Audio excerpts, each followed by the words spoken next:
Hi, everybody. Welcome to my homestead and welcome to my channel. My name is Jared. Got this email from Brandon Curtis. The subject line says super young stake presidents. So we're going to look at that. I put some numbers together and I'll show you what I got. And I have a bunch of other things that I want to share in this video. Updates in the church, new things that I've added to my spreadsheet where I'm keeping track of significant changes in the church. I have 3 new things that I put on there. And as it worked out, as a lot of times it does, one thing leads to another, and then I end up doing something completely different. And I'll share that with you toward the end of the video, where I put together a new spreadsheet tracking the first person to speak in conference, who it was, and then what the name of their talk was, going back to President Hinckley. President Hinckley's presidency, President Monson's, and President Nelson's. And I think there's some things to talk about there. So before we get into all that, here is the Flood the Earth Challenge. I haven't updated it since the last video. We're at 7,235 copies of the Book of Mormon that have been shared and 763 people that have joined. So we're doing a really good job. Things keep progressing. It's amazing to me how just like steadily these numbers come in. And I guess all I can say is just let's just keep it up and see how far it goes. You know, there's ups and there's downs, there's fluctuations, but it comes in steadily. And so I can only assume that this is going to go on forever. And so we better try and just keep doing it until the end. Okay, so let's get back to Brandon's email. He says, "Hi, Jared. I was browsing through the church newsroom article about new stake presidents and stake presidencies, and I couldn't believe how young so many of these men were. A lot of them in their early 30s. I think the youngest counselor I saw was 29. I feel like the Lord is not wasting any time getting the younger generation ready in more leadership roles as the church prepares to add billions to its rosters. New stakes and new stake presidencies announced in October 2023, and then he posts the link. So what he's referring to when he's talking about billions being added to the rosters or the records of the church, let me find this quote. I wasn't even thinking about sharing this until just now. Okay. This is from, no, go back further. Right here. So this is from Brad Wilcox. This is actually on YouTube. The name of the video is Brad Wilcox, 12 Tribes of Israel Breakdown. And you go to the 38-minute and 3-second mark of this video. And this is what he says. Something really interesting. "But when the second coming comes, that's when these tribes are going to give us a totally different organization, a different level of organization that's going to become very important. I mean, right now we've got to get organized because when Jesus comes and he says, 'By the way, I belong to the Church of Jesus Christ of Latter-day Saints,' and that's what he's going to say. So do you think there's going to be a little interest in the church? Oh, yeah. Will we be ready to have 2 billion people join the church in one day? Will we have enough stake presidents? Will we have enough bishops?" And there it is right there. Will we have enough stake presidents? Will we have enough bishops? Will we have enough young women presidents? Will we have enough full-time missionaries? Will we have enough full tithe payers? We got to get with it. We got to get organized so that when we have that huge influx into the church, it doesn't swamp us. We've got leaders all over the world who can handle that. So Elder Darling, he's using like a hypothetical elder. So Elder Darling, you're not going to Guatemala to baptize everybody. Now that's what your mission president might say, and that's certainly what your zone leader is going to say. But really, you're just there to get things organized. Bring people into the church, help them become leaders. Help people back into the church and help them become leaders. Help youth become leaders. Help other missionaries become leaders. You've got to strengthen this organization so when Jesus comes, that's when we're going to baptize everybody. And we've got to be ready for that. Okay, so now you can understand kind of like the context of the email. I'm assuming that he's referring back to that quote, how right now the foundation of the church has been restored and the restoration is ongoing, but it's all to prepare for the millennium. That's going to be the greatest day of missionary work, especially at the beginning. And it's going to continue and go on until the whole world is converted, and until those older generations pass away that hold on to their old belief systems. But it's going to be a busy time. Okay, uh, so here's the link. It takes you to this I was about to say spreadsheet, to this website. New stakes and stake presidencies announced in October 2023. And you go down here, and it has the name of the stake. First, it lists the new stakes, and then it has, Brazil, Peru, Nigeria, South Jordan, on and on. And then it goes into reorganized stake presidencies. So I guess when some people are, when their calling comes to an end and they reorganize the presidencies, and then it has their name, it has their wife, it has their job, their employment and stuff, and it has their age. And that's basically it. Okay. So what I did, and by the way, this was not fun to do. I did Control F and then just searched the number 3. Okay. That highlights all the 3s on the page. So it highlights this 3 in 2023. But you can quickly go through here and you can see the solitary 3s and then see if it's like the beginning of a number like 34. And so if it is, then I highlighted it in this blue color, and I did that for everybody. And I did the same thing for 20, or for 2. So here's the 29-year-old Jose Alvaro Garcia Ramallo, and this is the El Alto Bolivia Satellite stake. And he, let's see. Okay, that's the president. And then these are the 2 counselors. Yeah. So one of the counselors, so the president is 42 years old, and then the counselors are 32 years old and 29 years old. Now, I don't know about you, but that seems pretty young. That almost seems insane. But it is the Lord's church, and we send out 18-year-olds around the world. We send out 18-year-olds around the world for 2 years to preach the gospel, and somehow it works. And President Hinckley was famous for saying, and I'm paraphrasing, but he said something to the effect of, you're all that the Lord's got. Like, you're not much to look at, but you're all the Lord's got. He may have, I don't know if it was in that same quote, but he said something to the effect that if it wasn't the true church, then the missionaries would have ruined it a long time ago. I know that some of you know what I'm talking about. So if you have that quote, or if it's 2 quotes, put it in the comments below for other people to check out. I'm not going to look it up right now. But I don't know. Whenever I think of stake presidencies, I think of like men in their like 50s, maybe occasionally in their 40s, but like maybe like 50s and older.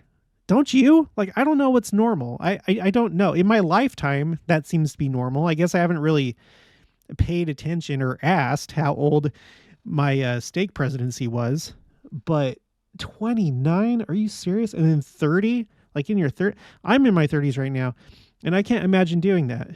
I mean, obviously you can do anything with the Lord's, he qualifies who he calls, but dang, that just seems young.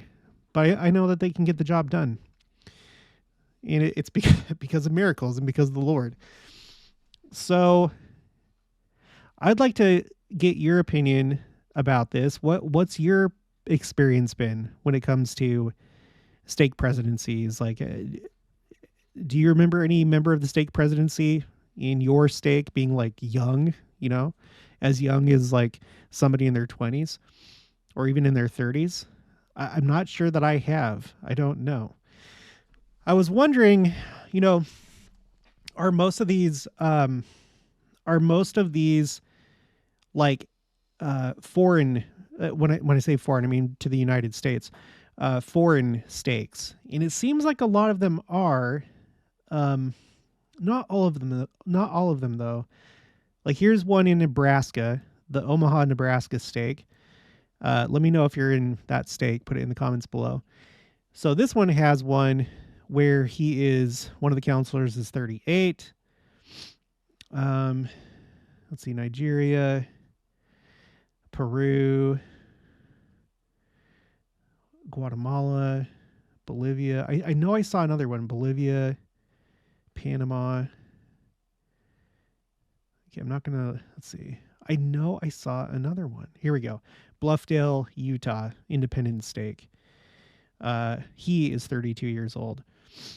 So, I mean, but the rest of them are foreign. So I don't know why that would be, or if that's like an accurate observation, or like if there's like a correlation between those two things.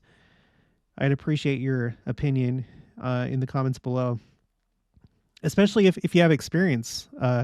If you have experience in the church and leadership, if you can maybe shed some light and some insight. But whatever the case, what I did, I never really cared too much about this, frankly. Like whenever it comes up in, I don't know if they still do it whenever, like, okay. I don't know if this has been published in like the Ensign. This particular article, no, this is the church newsroom. But like things like this, I've never really cared too much. It's never been my thing. So from what I can tell in trying to search, it seems like one of these comes out every year, because these are the only ones I've been able to find. November 2020, June 2021, April 2022, and October 2023. I don't know, maybe I'm missing some, but is this done like on a yearly basis? Let me know in the comments if you know. But what I did is I took these years, let's see, 2023, 22, 21, 20, and 19.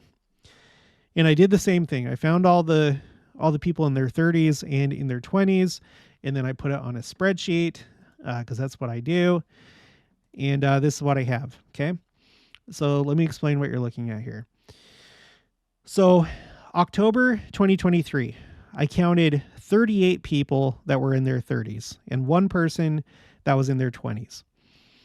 We have the number of new stakes, the number of reorganized presidencies. You add those together and you get the total over here.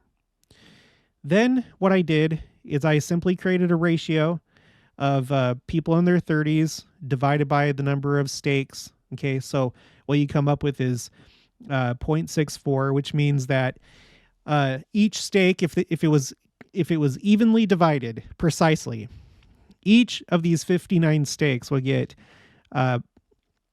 they would get 64% of a 30-year-old. Okay, everyone would get 64% of a 30-year-old. Okay, and then with the 20-year-olds, it's worse. They would get like almost 2% of a 20-year-old. So you basically, this is just a way so you can compare apples to apples, because you can see that the number of stakes are different each year. And so you have to like even it out and compare this to that and do it proportionally. So if you just look at this column right here for 30s to number of people in their 30s to the number of stakes, the bigger the number, the more 30-year-olds there are, like people in their 30s. And so, yes, October 2023 was a bit of a spike compared to these other years, but actually 2019 saw more than in 2023. Now, for one thing, I couldn't really find, it was hard finding these articles. I might be able to do it in the future, but I feel like these 5 years is enough to say that it's probably not out of the ordinary, the number of 30-year-olds for this year, at least for the last 5 years. Now, you'd have to go back in time, and I don't know if that's even possible. It was kind of hard to scrounge up what I found. But if you were to take it back in time a few decades, maybe these numbers would change dramatically. And I don't know. Maybe I'll take the time and try and hunt down what I can find and make another video about it. But the people in their 20s, it seems like consistently you at least have one every year, with the exception of last year where there were 3. So, and then here's the ratios over there for the people in their 20s. So that's how it is. That's how it is. Let me know what you think in the comments below. Let me know if you think that this is a more recent phenomenon, or do you think it's kind of always been this way? I don't know what I think. I wouldn't be surprised if nowadays you have more people in their 30s and 20s being called. It could be, but unfortunately, I just don't know. So if I add to this in the future, I'll do another video and let you know what I come up with. But in the meantime, just put in the comments below what you think. When it comes to age, I want to remind you about this spreadsheet. This spreadsheet is it's basically a tracker of the first presidency of the church and their ages at the time that there's some change in the first presidency. You know, whether it's whenever it's like reorganized for whatever reason. Okay, and I color coded all the ages, and it goes according to the colors of the rainbow. Gray is the youngest. Gray is people in their 20s, and in this case, it's only Joseph Smith. Obviously, because that's how young he was as president of the church, at least for these years right here.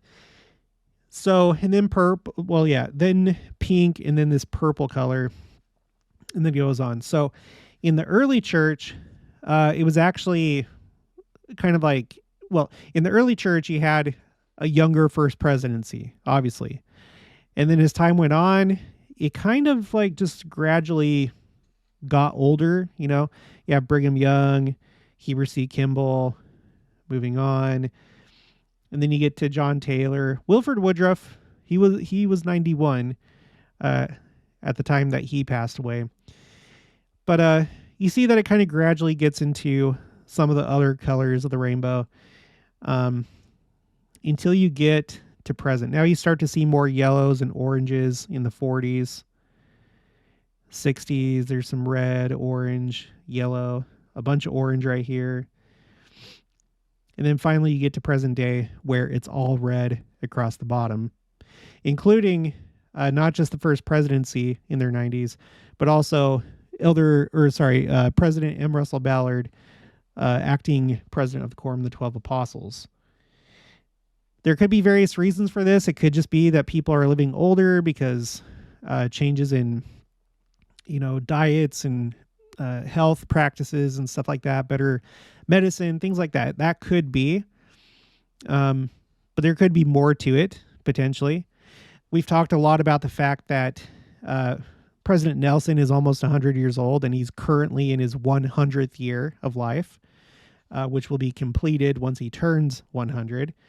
And how there could be significance to that. There could be significance beyond just better diets and exercising and stuff. There could be other reasons why this is happening. It could be a sign for those that are watching because it's unusual. It calls your attention to it. And we'll just have to wait and see. All I can really say is that President Nelson has talked quite a bit about his age. He brings it up quite a bit. And he specifically brings up the fact that he's now in the 100th year of his life. And then when he was 98, he brought up the fact that he was in his 99th year of life. And I first noticed this when my wife noticed it when he was talking about Christmas when he was 98, and how he said it was his 99th Christmas that he experienced. So that was kind of interesting, and he keeps saying it. And he actually said it this recent general conference. And the reason why it could be significant, in case you're new to this concept, is that we know that it's it's when you're 100, or I don't know if it goes by President Nelson's, like, I'm in my 100th year, or if it's after you turn 100, but there's this thing where in the millennium, when you're 100, that's when you are changed. You're changed from your mortal state to your immortal state. Your mortal state to your resurrected state. That's what death is going to be like in the millennium. It's not going to be any more getting buried in the grave. You're going to be changed in the twinkling of an eye. And he may be the first one, which would be an incredible thing for all the church and the world to witness. You know, we have this president that sticks out. No one has lived in this dispensation. Nobody has lived this long as president of the church. He's the longest living apostle and prophet of this dispensation, which makes him stick out. And so if he was the first one to get changed in the twinkling of an eye, it would be incredible. So that's something to look at and think about. And in case you're wondering where that comes from, because this question comes up semi-frequently, let me just point you in the right direction. It's actually my first entry on my quotes A through Z spreadsheet. 100 age. Okay, so it comes from this, Isaiah 65, 20 through 22. There shall be no more thence an infant of days, nor an old man that hath not filled his days. For the child shall die 100 years old, but the sinner being 100 years old shall be accursed. And then it goes on. And then you have a couple other scriptures we have one other scripture that backs that up, D&C 101, 29 through 31. And then furthermore, it's been reaffirmed by, Joseph Fielding Smith in Doctrines of Salvation, and then Bruce R. McConkie in The Millennial Messiah, page 648. Okay, so that's where the idea comes from. And so that would be incredible if that's what happens with President Nelson and maybe the rest of them. President Dallin H. Oaks, President Henry B. Eyring, and maybe even President M. Russell Ballard.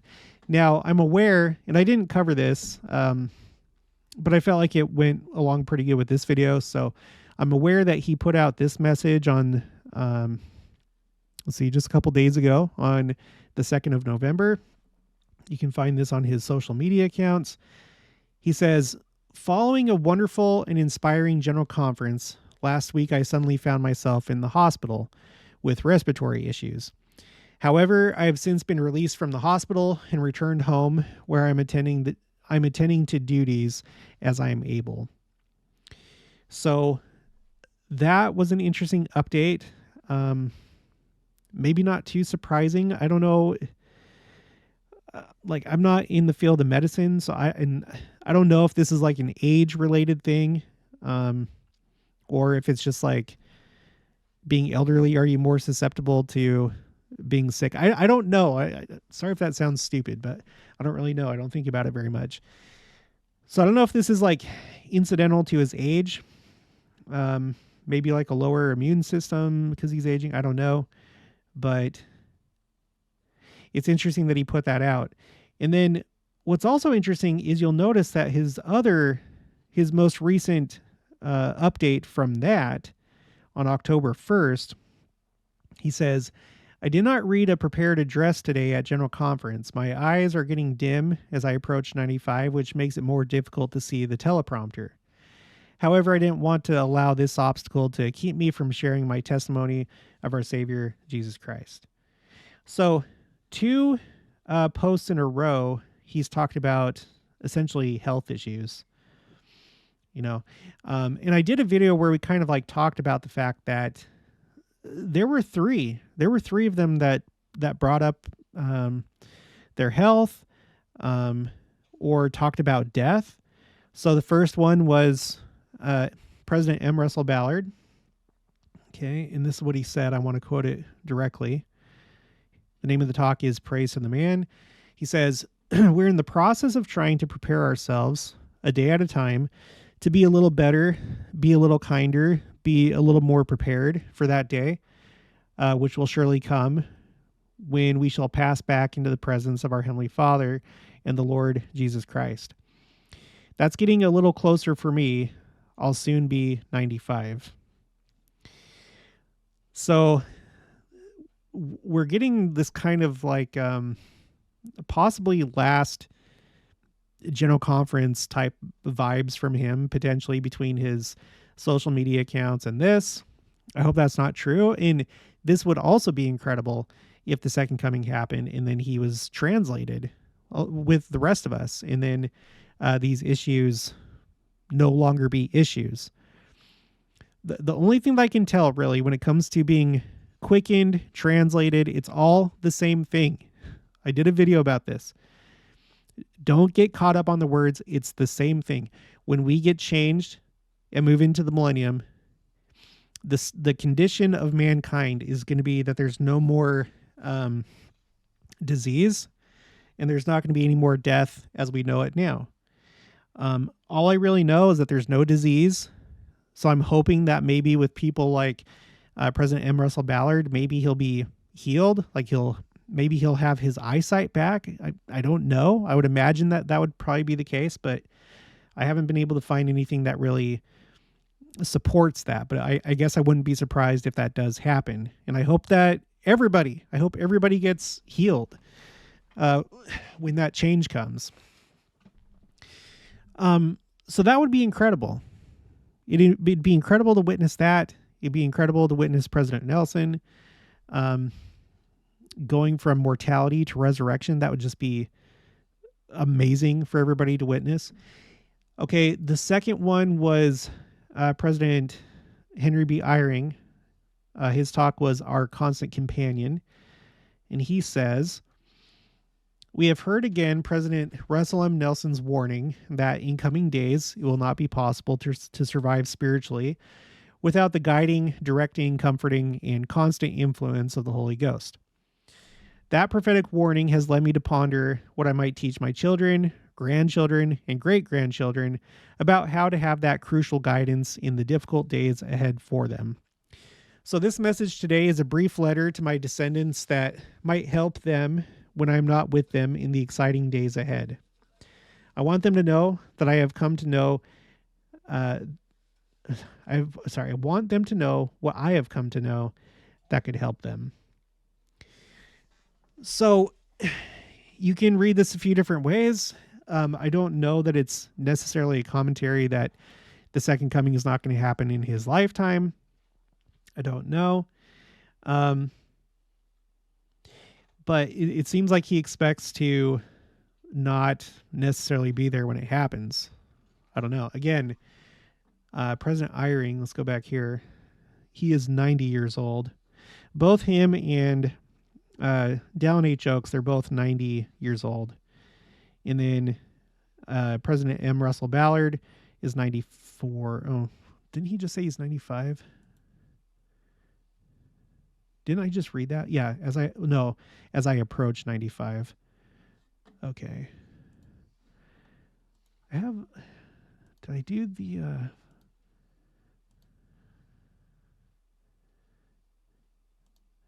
no, I didn't do it here. I'm checking to see if I did the formula so that this automatically updates on this, but it doesn't look like I did. But I have on other ones. Okay. So let's go back here. So you have M. Russell Ballard, Henry B. Eyring, making statements about their health and about passing through the veil. And then you have President Nelson, his, at this point, very famous talk. It seems like this is really resonating with a lot of people. Think celestial. Where he says, "My dear brothers and sisters, I'm deeply grateful to speak with you today. At my age, each new day brings wonderful as well as challenging surprises. 3 weeks ago, I injured the muscles of my back. So while I have delivered more than 100 general conference addresses standing, today I thought I will do so sitting. I pray that the Spirit will carry my message into your hearts today." Oh yeah, and then right here, he says, "I recently celebrated my 99th birthday and thus commenced my 100th year of living." I did a video where I put all these together, all the different times that he's basically said this. And it's been more than just a few times. It's been like, I don't know, was like maybe 3 or 4 times total, maybe 5. He's brought it up a lot. Don't know if that's a hint or not. Hope that it is. Okay, so 3 of them all making comments about their health, their age. So that's something to think about, pay attention to, say prayers for them.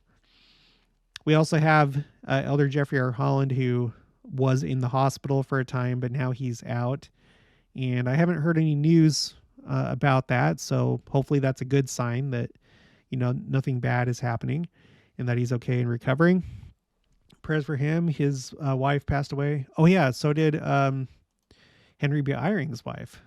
She recently passed away. So prayers for Jeffrey R. Holland, Henry B. Eyring, for what they're going through with that. Okay, so just interesting things happening with age. Okay, what else do I have? Okay, so I also have this that I pulled up. This is my tracker. I need to refine it a little bit more, get all my references. I didn't really intend for this to be an ongoing thing, but I think that I will. I'm going to keep track of all the changes happening in the church. The reason why I put this together is because based on that quote from Bradley R. Wilcox about 1 billion people or a couple billion people joining the church in a day, I thought about how are we going to prepare for that? That's a lot of people. Like, imagine your ward and the area that it covers and all the people that are not members of the church that live in that area. And what would happen if the majority of them or half of them or whatever decided that they wanted to join the church? So I did this just kind of really rough thing here where I took Dodge City, Kansas, like get out of Dodge City, Kansas. It has a current population of almost 28,000. Let's say that half of them remain after the second coming. Could be more, could be less. Who knows? I just did half, just kind of whatever. So that would leave you with about 1,400. And then let's say, 70% of them want to join the church. So that would put you at about 9,800. It doesn't really matter though. Say that half of them want to join the church. Say that a third of them want to join the church. It doesn't really matter. That's a lot of people compared to your current ward size. Say that your ward is like 300 people. I don't know if that's how big the Dodge City, Kansas ward is. That's just an arbitrary number, like a rough estimate. So let's say that you have 300 people, and then say that you have 15, say, 20, 50 people that are Melchizedek priesthood holders. All of a sudden you're confronted with a bunch of people that want to get baptized and a bunch of people that need to have all their stuff done, patriarchal blessings, ordained to the priesthood, progressing through the priesthood, going to the temple, people getting sealed, all the things that require priesthood holders. That might be a little bit of a daunting task. Things might be kind of intense the first, who knows how long, a few years, decade, I don't know. But you can see that it's probably going to be intense. And then I kind of scaled it up to the world and did the same thing. It's going to be challenging.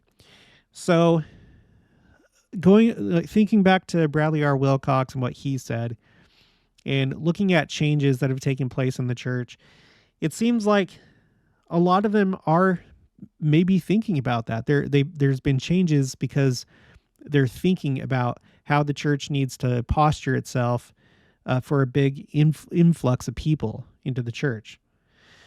So, for example, and I don't have everything. If pay attention to this list, and if I miss something, put it in the comments, and I'll add it if I feel like it belongs on the list. Okay, so April 2018, ministering replaces home and visiting teaching. So ministering, that's going to be a more familiar term to Christians, ministers and stuff like that, and less redundancy, meaning that, visiting teaching kind of like overlapped in a way what was being done by home teaching.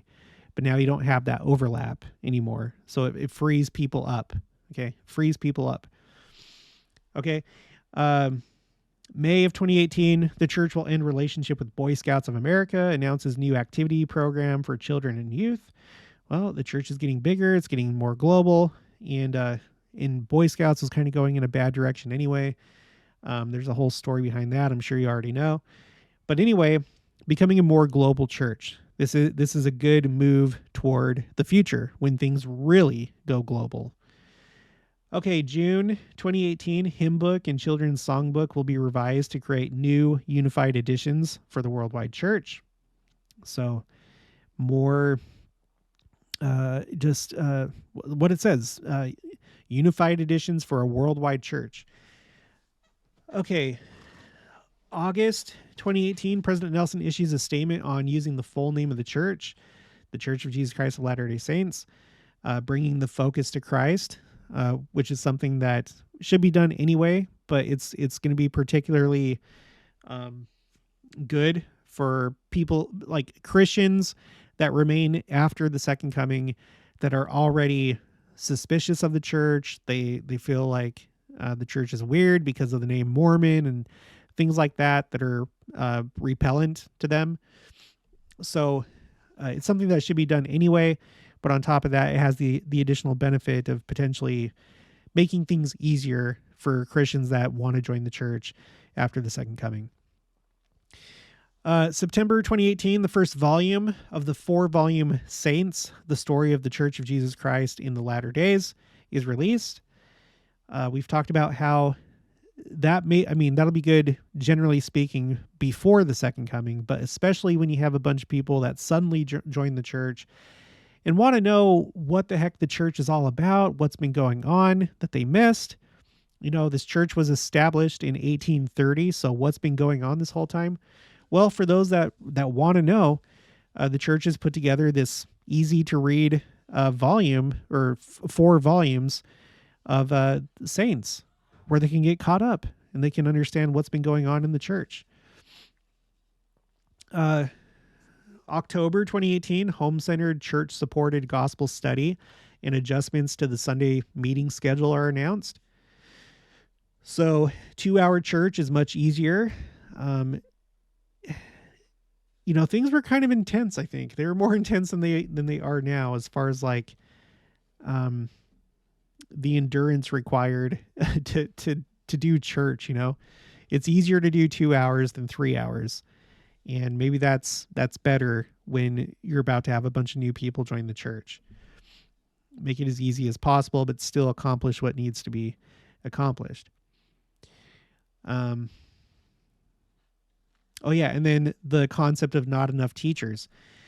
So if you make the church home-centered, where you teach yourselves, you do it as a family, you do come follow me, that helps as far as like not having enough teachers. It helps you learn in the home. And then when you do go to church, you have, Sunday school or Relief Society, priesthood, whatever, but it just kind of like frees up some, I don't know. You get what I'm saying? Hope that makes sense. Okay. December, changes announced for primary progression, young men, priesthood ordination, and youth. So it changed to where you didn't have to wait. For like with the priesthood, for example, you don't have to wait until you turn 12 years old. It's the year that you turn 12 years old. So it basically gets the priesthood to you sooner than it was before, which you can see that would be beneficial for, say, for example, you need people to baptize. Well, priests, they can baptize. If you're a priest, you can baptize. And so you just have more people available sooner. Okay. April 2019, children of parents who identify themselves as lesbian, gay, bisexual, or transgender may now be blessed as infants and baptized without First Presidency approval. So it's just like, okay, you know what? Maybe time is running out. Let's just get you on the covenant path now because time is running out. We can't wait anymore. Let's just do it. May 2019, 1-year waiting period for temple sealings after civil marriage is discontinued. So potentially more hastening, like let's get you those blessings as soon as possible. Time is running out. Book of Mormon video series release dates are announced. So just like the Saints, the Book of Mormon videos are going to be a big asset for the learning of new members of the church. Okay, October 2019, women, youth, and children may now serve as witnesses of sealing and baptismal ordinances, which means that what used to be priesthood holders are now freed up so that they can, do additional baptisms, like over on the other side of the pool or wherever they're doing baptisms. Do baptisms 24/7. I don't know, but you have priesthood holders that have been freed up. Ward young men presidencies are discontinued. Same thing. It frees up those men that would normally be most likely in elders quorum to be in elders quorum and be there, because there may be like a situation where you're outnumbered. Suddenly you have like a big ward and the majority of people are brand new.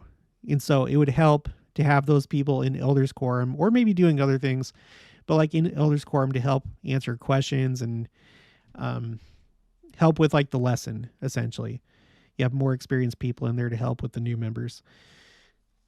April 2020, some church history sites begin offering virtual tours. Again, easier for new members to learn about church history. The new church symbol is introduced. Again, more centering on Jesus Christ. President Nelson issues the restoration of the fullness of the gospel of Jesus Christ, a bicentennial proclamation to the world. Again, something that'll be important for new members. That's going to be like one of the central things they'll need to understand is the importance of the restoration and how it happened. It started happening with the first vision in 1820. All right. July 2020, there were temple changes. I don't have any details about that, but it seems like a lot of these temple changes are basically making it easier for people that are new to the temple.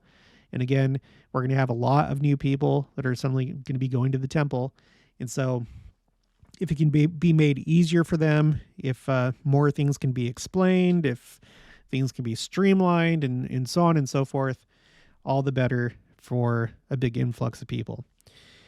August 2020, the First Presidency announces 3 global church magazines, which will replace the current 4. Ensign title is retired and New Era renamed. So more getting things on a global scale and level and synchronization. President Nelson announces 20 new temples, the most announced by the church at one time, but that was matched this last General Conference. Right. How is this still not solidified in my head? October General Conference, number of temples announced. It was 20, right? Yeah. Okay, so this last General Conference tied, but the first one, the first one was April of 2021. So new temples, obviously that's going to be important for work for the dead, but also people that need to go in for the first time, like a large influx of people into the church. May 2021, based on area presidency direction and approval, eligible members of the church anywhere in the world may now be considered for a senior service mission, according to a letter from the First Presidency. So more missionaries. The First Presidency announces discontinuation of time-only marriages in the temple. We've talked about how that probably will just free up sealing rooms, because if suddenly they're very busy, then it should stick to that which is most important, which is actual sealings, not time-only marriages. And then here's the 3 new ones. Earlier this year, on the 7th, we talked about this. It's interesting that it was on the 7th, but on the 7th of February, there were more temple changes, and they were probably a little bit more dramatic or more encompassing than previous changes. Um, Definitely, and by the way, I've been to the temple now since that happened. It took me a while to go, but I finally went, and things do seem a lot more user friendly and less confusing than before if you're like brand new to it. So obviously that will go better, in the beginning of the millennium. Um, okay, and then we had June of this year. The second edition of Preach My Gospel was announced, and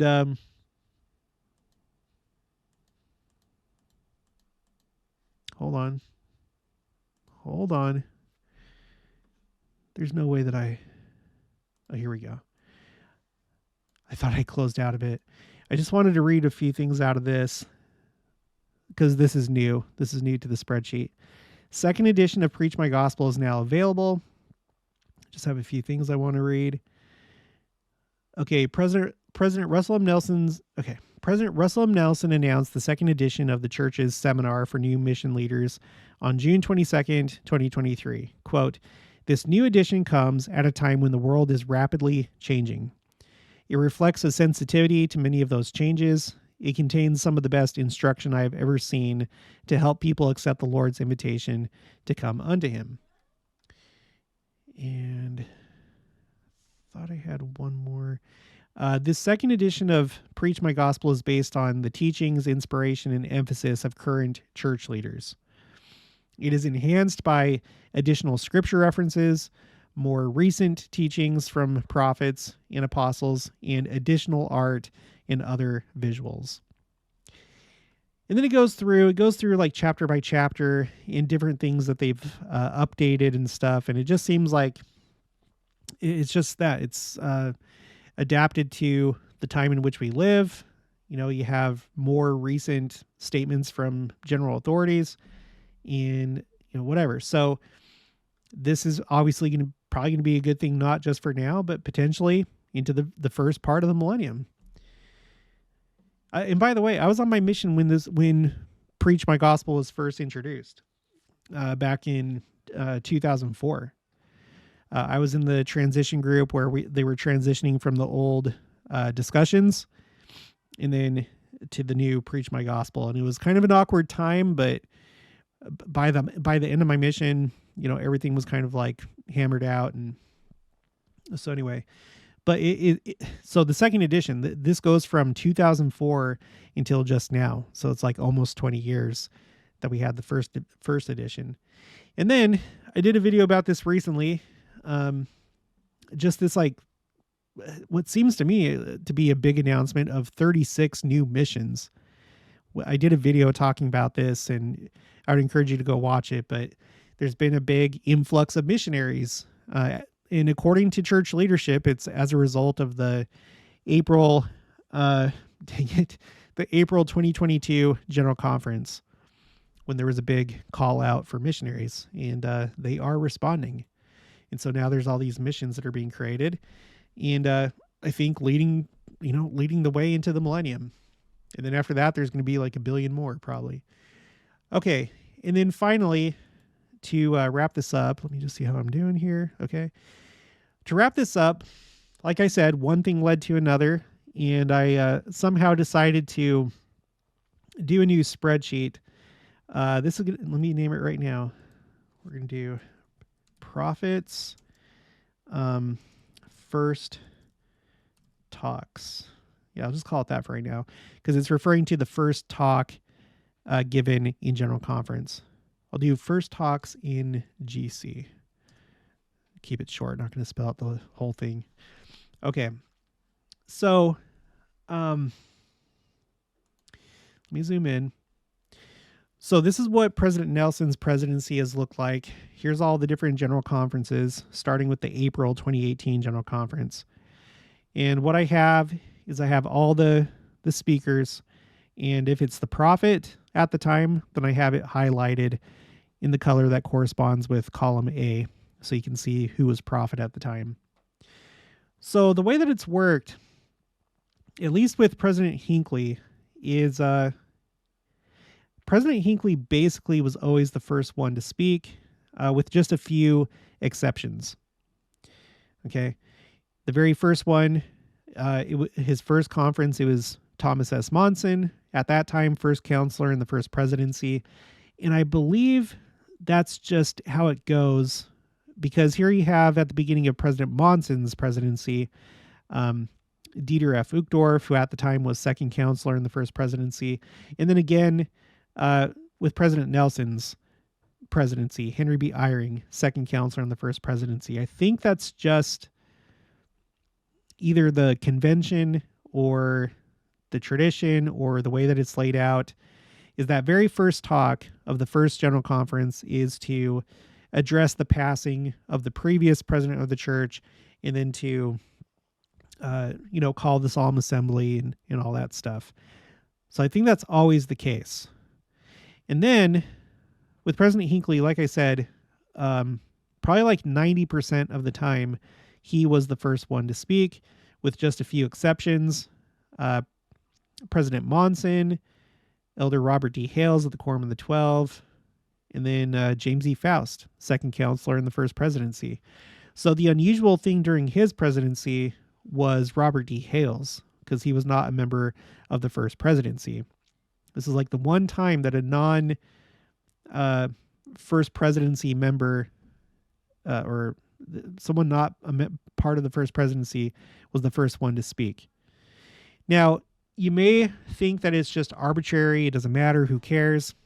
That, I don't know. That could be right, but I don't think so. The reason why is because General Conference is very important. It only happens 2 times a year.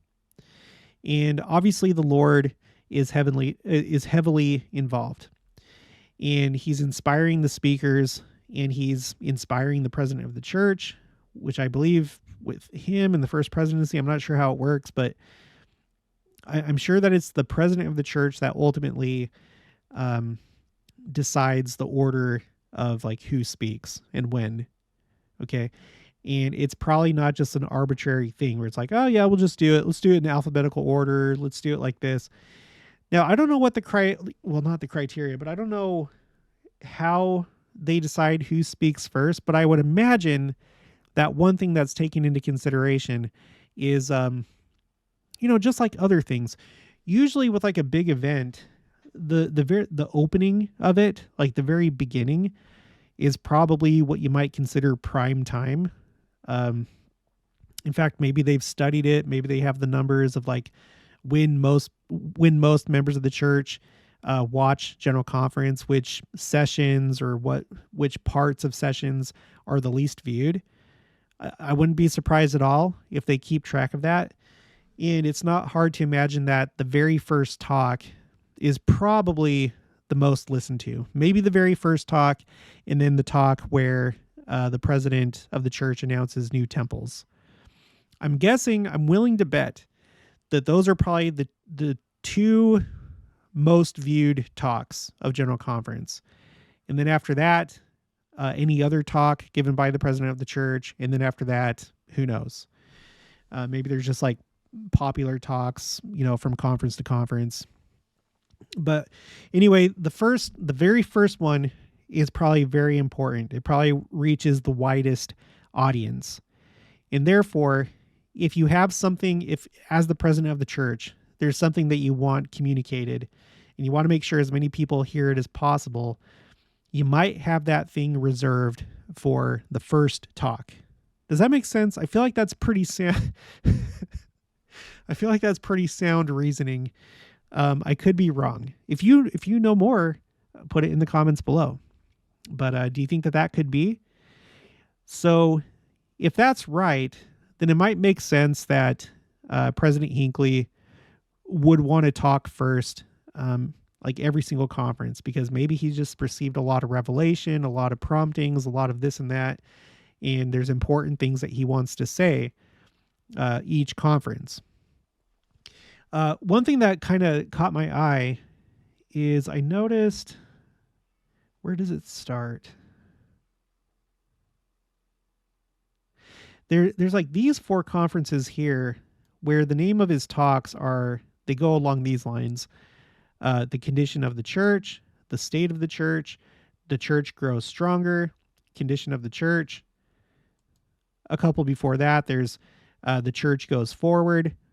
So there's like this emphasis for a few General Conference where it's like, look at how the church is going. And there was a lot of things going on during his presidency, like with all the temples that were being built and growth of the church and stuff like that.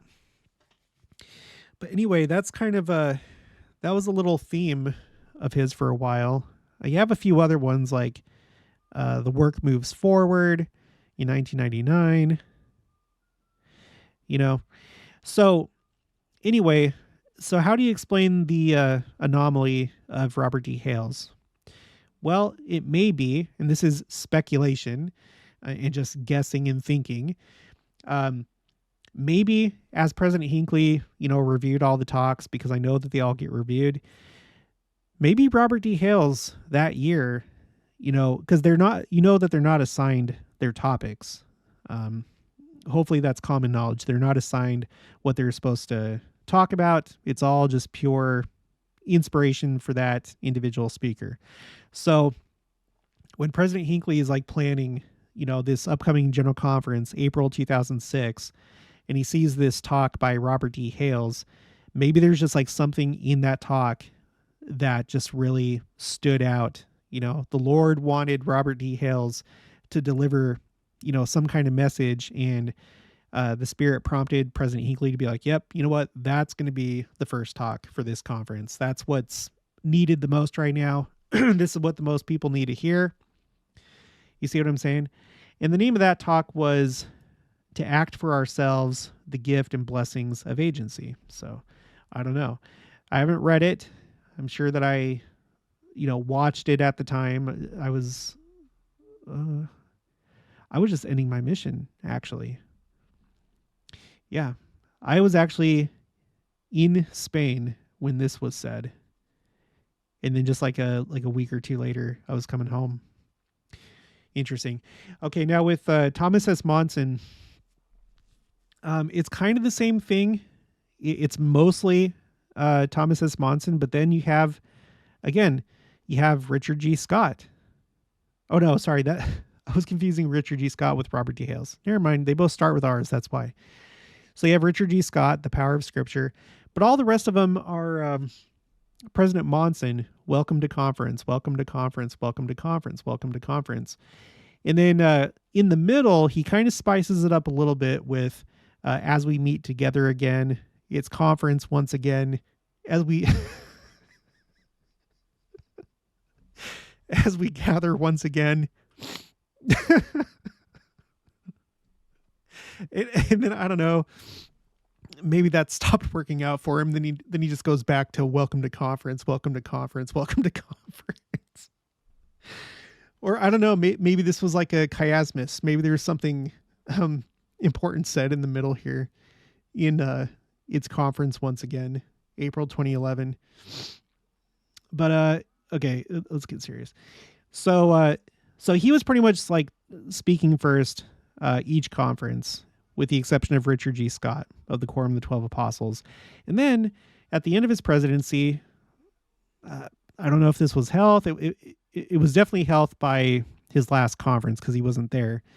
But then it just alternates between President Eyring and President Uchtdorf. It just goes Eyring, Uchtdorf, Eyring, Uchtdorf, Eyring, and then Uchtdorf. And then that's it. So that's how his presidency went. Now with President Nelson, it's different. It's kind of the same. You have a block of time right here where he speaks every conference. He's the first speaker from April 2020 until April 2022. But you have these two right here in 2019 where Elder Suarez was the first speaker. The name of his talk was How Can I Understand?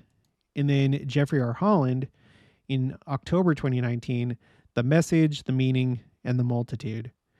And then you have this streak right here of President Nelson. And then October 2022, it's President Oaks. And then, now these are the only ones I can really speak to because they did stick out to me. Elder Stevenson's talk in April of this year, where his talk was essentially all about Easter and about Palm Sunday. And Palm Sunday was like a major theme of that conference. Remember, I did this right here. Go to quotes. No, sorry. Go to timeline, phrase, Control F, Palm Sunday. There it is. And for the term Palm Sunday, 2023 by far and away takes the cake with 9, where you go back in time and you don't see it very often at all. So I feel like that lends evidence to the fact that maybe Elder Stevenson's talk was just worded in such a way, and the Lord inspired it to where President Nelson was like, okay, that's how we're going to start this general conference.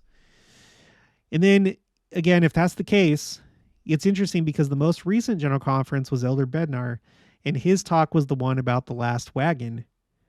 And that was another theme of this conference, the idea of using like these stories from the pioneer days to be like a parallel to our own time of like getting the last, the stragglers, getting the last people safely to Zion, almost as though that's a parallel to right now, getting everybody, as many people as possible back into the church, and then also to join the church in the first place before the second coming. So that's kind of interesting, but that was a theme. There were a couple people that talked about, they shared stories of sending out rescue teams to bring people safely to Salt Lake, to church headquarters. So those are my observations. It makes me want to, and I don't know, maybe I'll do this. It makes me want to go back and look at some of these non-First Presidency speakers, because they must have, according to this line of thinking, if it's right, they must have had something important to say or something very inspired if they were given that first talk of General Conference. And you can see how these last two conferences, that was probably the case. Another thing is you have Jeffrey R. Holland and David A. Bednar, and these are the two like Israel apostles because of Elder Holland's history with Israel and Jerusalem in the BYU Jerusalem Center.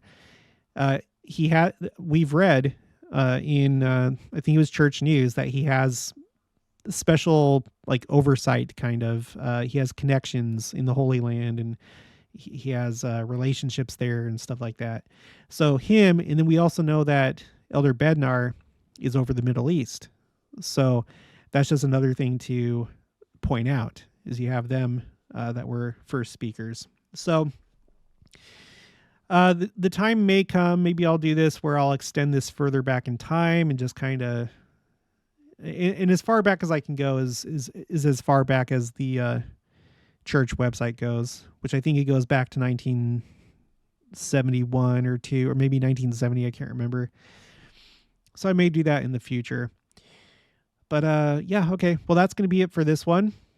Let me just show you this really quick. There hasn't been a rocket attack for a little while now. It's been 6 hours at the time that I'm recording this, which is 7:52 on Monday night on the 6th. So,